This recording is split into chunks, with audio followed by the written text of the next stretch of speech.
mboka na ye akomi mwana musala ya ba indien. Congolais na mboka na ye akomi mwana musala ya ba pakistanais ba libanais. Pour avoir un $50, pour avoir un $60, et à la fin du compte, bango moko ba chinois bazo sala bazana millions de millions bazo kende ko investir ko tonga na mboka na bango. To moni ndenge baninga mususu ba développer mboka na bango, bazo développer mboka na bango na ba changement mentalité ya bato senti vraiment isa différent. Yango tozo comprendre to pesa bango raison, bazana raison ya kozala jaloux na mboka na bango parce que bango moko bazlingaka kutu nanu te. Félicitations na bandeko na biso neti ba sud-africain. Parce que nous devons avouer que mboka oyo bato bakambaki mboka avant ba détruire za mboka, ba bebisa mboka complètement. Bato bakambi République démocratique du Congo avant ba détruire mboka complètement. Vous n'allez pas me contredire, c'est un constat. Depuis l'entrée de l'AFDEL, Musée Laurent Désiré Kabila a continué AFDEL. Na une année, Hollandi si salaire au bafutaka ministre eza combien? Pendant une année, comment est-ce que ba ressources nous sont bon wana zongo wapi?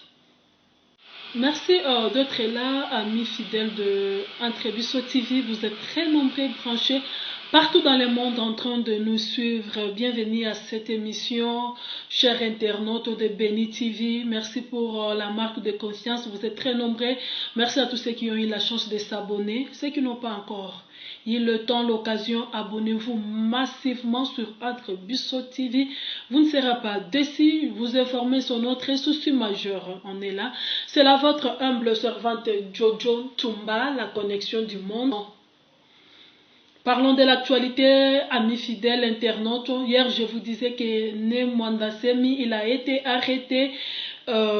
Et puis nous déplorons et nous condamnons avec énergie acte oyo ba policier ba ki kosala na suka c'est bien tozala kawana soki musala ezo sale makitoko. Nous devons encourager ya mabe to dénoncer to lobi eza mabe bande konanga to landaki lobi ndenge makambo elekanaki Né Mwandasemi aza moko oyo ya président aza tolobaza fondateur il y a groupe Babengi Boudou Dia Congo.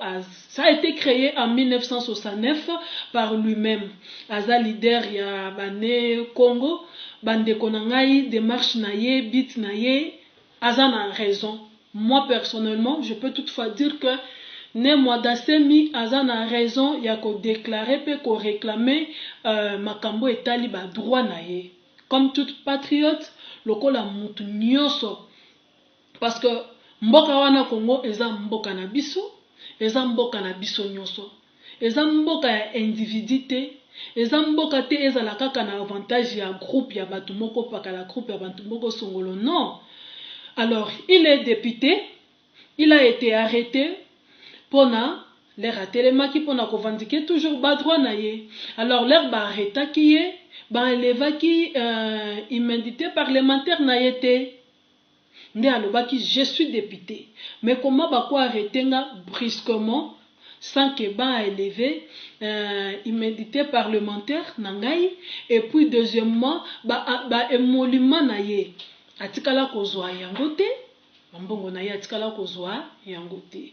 Autre chose, Né Mwandasemi na soki bolandi tolandaki na bino combat na ye net ba déclaration na ye mikolo euti koleka azo déclarer azo senga mboka ezala dirigé par les Congolais bana mboka bango moko.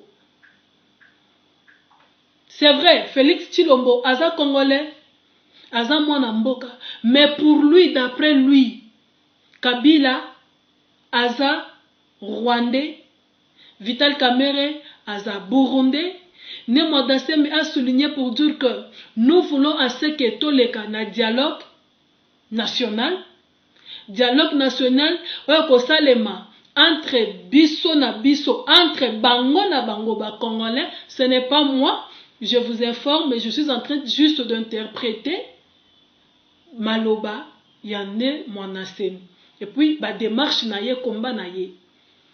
Alors, quant à lui, abandaki ko proposer lors d'une conférence de presse au Salaki dernièrement, en fait que ba kende na dialogue national. Dialogue wana ezala composé par le fils du pays. Alobi ezala bia 1000 personnes, 500 000 personnes te. Ezala même il y a 200, 500 personnes, mais suffit que ezala ya entre bango na bango banamboka. C'est-à-dire, il a souligné pour dire que alingi komona 40 personnes. Ya Katanga 40 personnes, ya Kasai 40 personnes, ya Bakongo. Alors bavandi donc groupe de province na province et bimisi batu na bango bavandi na dialogue wana batali comment est-ce que bako sala makambo, comment est-ce que bako diriger mboka na bango moko. Donc comment est-ce que bako diriger mboka na bango moko. Ça c'est selon lui. Azan a droit ya ko exprimer ce qu'il ressent. Eza ba droit na ye. Eza ba droit na ye. Maintenant, ce que nous déplorons est la violence. Parce que quand on réclame les droits, il faut qu'on y ait comment est-ce que réclamer les droits. Il faut qu'on y ait comment est-ce qu'on peut démarrer. Quelle démarche vous pouvez... quelle démarche au cause à la nango pour mener combat na yo bien jusqu'au point au coma na obtenir ce que tu veux. C'est très important. Et là, kozozanga biso yango wana. Batu bakufi ebele, ba adapte ya ne Mwanasemi bakufi ebele, et lui-même il a aussi dit ça. À chaque fois abimaka pona ko sala ko revendiquer ba droit na ye, il y a toujours des morts. Alobi bazo attiser ye na violence, tandis que viol gouvernement ye moko nde muto abandi, bango moko nde babandi ko sala ye viol. Babandi ko sala violence. Batu na ye belé bakufa. Jusque là, justice et sala musala nangote. Ba bien na ye e beba e belé atikala komona justice e soulever problème wana te ba bongisela ye biloko na été ba zongisela ye biloko na été. Coup de chapeau na police na musala malam bazo sala bazo soutenir gouvernement to mona ki lobby bazala ki actif pona ko meka un peu ko cha ordre ko kanga ande ne Mwanasemi. Mais eloko moko otozo o esali pasi na koyeba ko tuna nanu bande ko nanga ndeza sujet ya lelo acte oyo ba policier ba poser eza acte moko makambo soni. Nous condamnons avec force, avec énergie. Comment bino boza ba agent de l'ordre bozo kende na terrain pour na ko arrêter mutu. Et comme il y a copié biloko, et comme il y a pillage, vous allez voir les images. Ndaku ya Mwanasemi, il n'y a plus rien qui est resté. Et loko moko te tikala kiwana. Vous me direz que c'est la population de mutu profiter, ba koti ba piller ndaku. Mais quand patwa bandaki kokota bazo piller ndaku, les pas policiers bazala kiwana. Les agents de l'ordre étaient là. Policier asali musala nini pona ko empêcher batu bakota te ba piller biloko. Et là ko ezoka miseza ke policier parce que ceux qui totali bien ne Mwanasemi, il n'a pas volé, il n'a pas tué. Vous êtes allé arrêter, c'est normal. On n'encourage pas du genre il y a pas viol ou azo sala parce que je vous dis, nous devons être capables de dénoncer ce qui est mal et nous devons aussi être capables d'applaudir ce qui est bon. Vous allez suivre dans les images, vous allez suivre, on a des images. Comment voulez-vous un policier au pays, musala policier zalaka ko protéger mutu, ko protéger biloko na ye, ko protéger population. Mais ce n'est pas le cas. Yo policier, okoti na ndaku ya mutu. Obokei kokanga, ozui télévision, otie na moto, et puis bazo filmer yo, mutu, ba peuple, ba simple individu, bazo encourager, bazo episo, kene nango, ozui pe otie pe o démarrer pe moto kenango. O démarrer pe moto kenango. Nous vivons dans quel pays? O mboka ya mlolenge nini, pays ya ndenge nini oyo.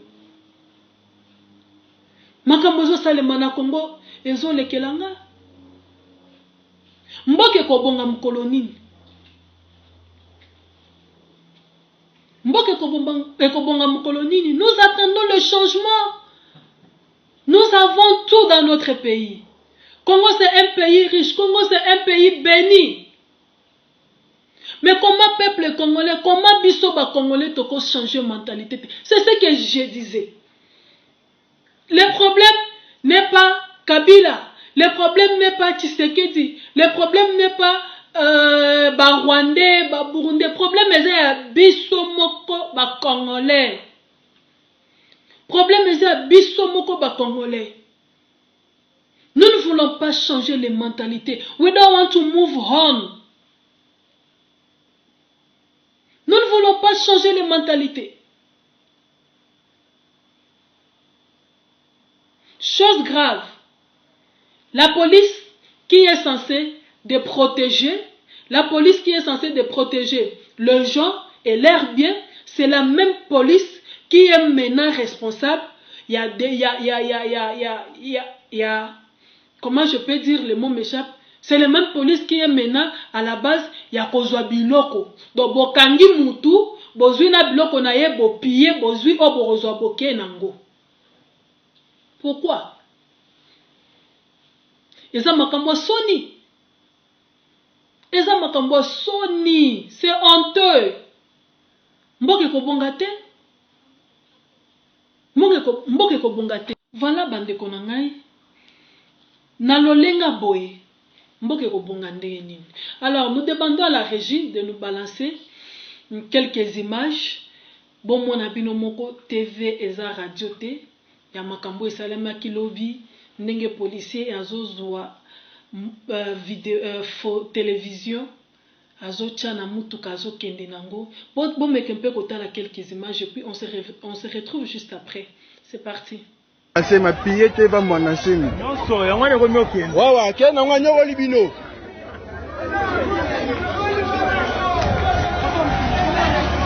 Beta ngo shoke na ngo ke na ngo. Qui m'a dit wapi anyoko libango.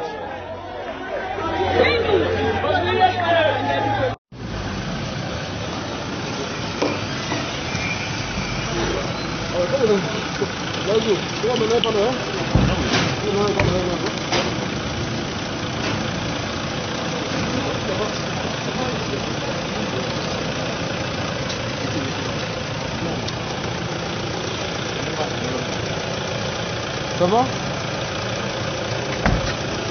On n'a pas changé là-bas. Il a invité les soins. Les soins médicaux. Les soins médicaux là-bas. Ça y est. Donc tu as bonne santé. Tu as mangé. Bon, on va te chercher à manger. Ouais, il faudrait que... Mais les boîtes de conserve, tu manges. Les boîtes de conserve. Tu manges pas. Alors, mais madame est ici, elle va savoir ce que tu vas manger. Comme ton épouse est ici. Elle est là. Oui. Oui. Elle est là. Oui, si. On est en train d'entendre ce préfet. Ok, ça va. Merci.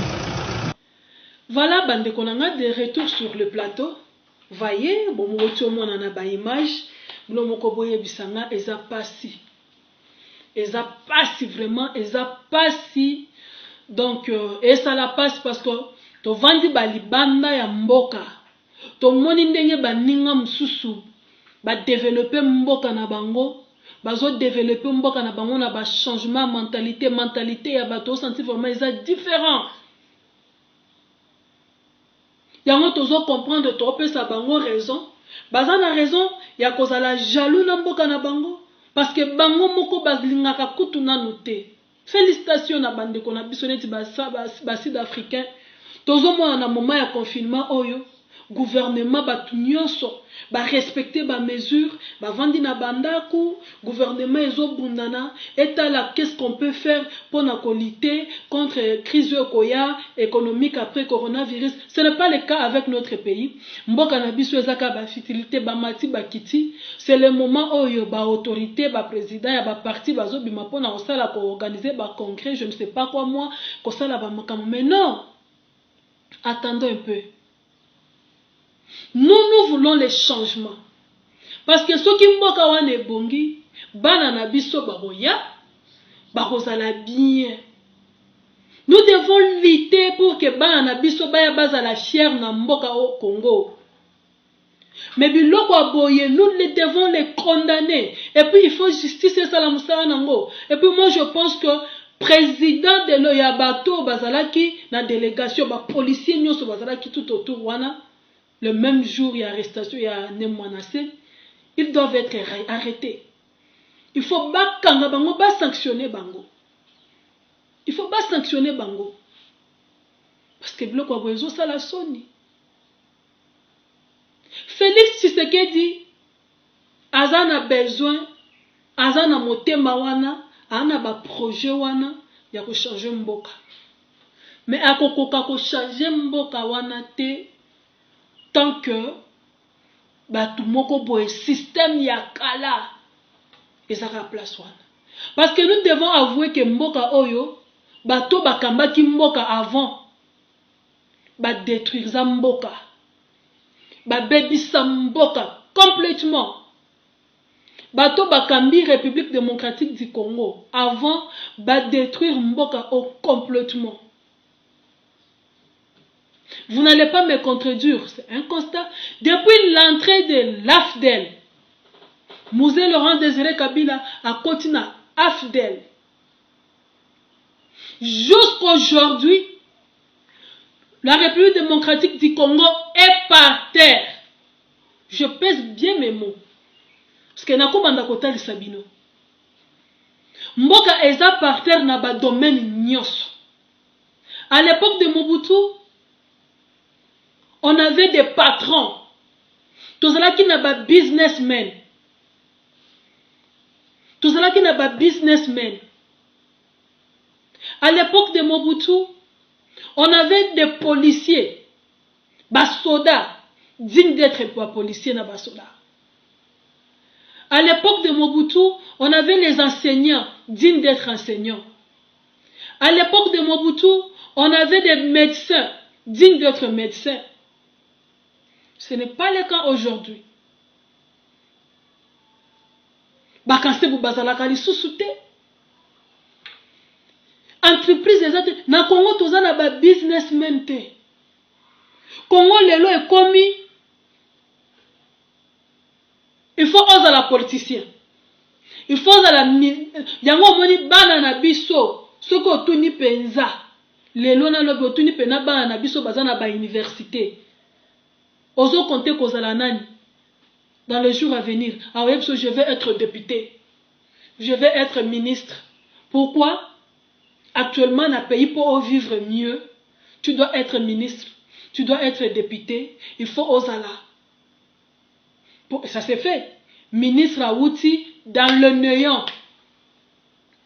Azana et l'autre côté. Na une année à Pamba, abandi ko tonganda kuya 5 étages. Azotambola na ba jeep. Na une année. Olandi si salaire au bafutaka ministre eza combien? Pendant une année, comment est-ce que ba ressources nyo so mbongo na zo zongo wapi?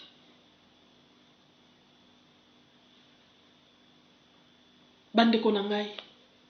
Ce qui otali ba entreprise belé, au romona vraiment entreprise à kitoko. Mais entreprise on est à congolais te. Maintenant, ce sont les Congolais qui sont censés y travailler et pas batu moko boye. Congolais à la mukina tongo aza journalier.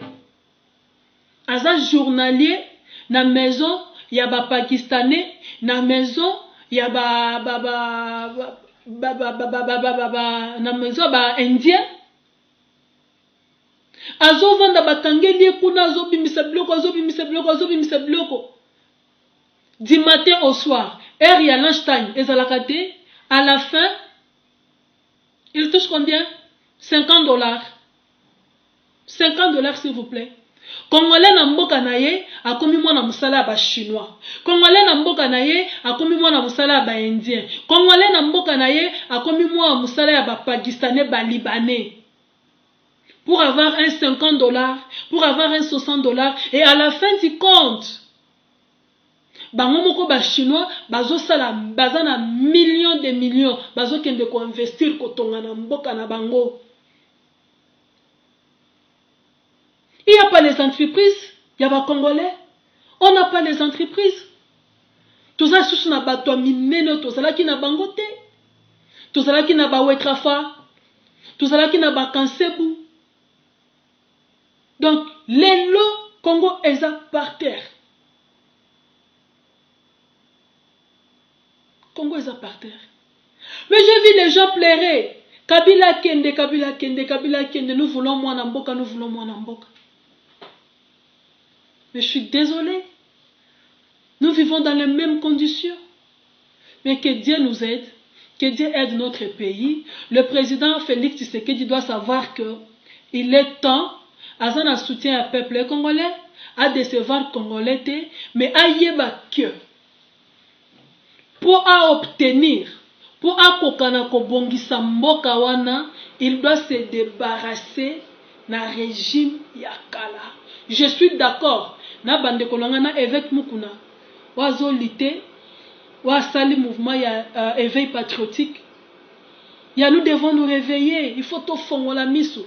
Merci na René Hassani, mon chéri Coco, pour le soutien. Merci à vous tous qui ont eu la chance. Nous sommes presque à la fin de notre émission. Merci na Blaise Balobi, artiste et musicien. Oiseau cartonné, moi na limité. Donc Yende Balobi, Blaise Nkoy. Blaise Nkoy. Donc Msala Kitoko. Disque za Kitoko na leli yango. Merci à vous tous. Merci na Beni TV officiel.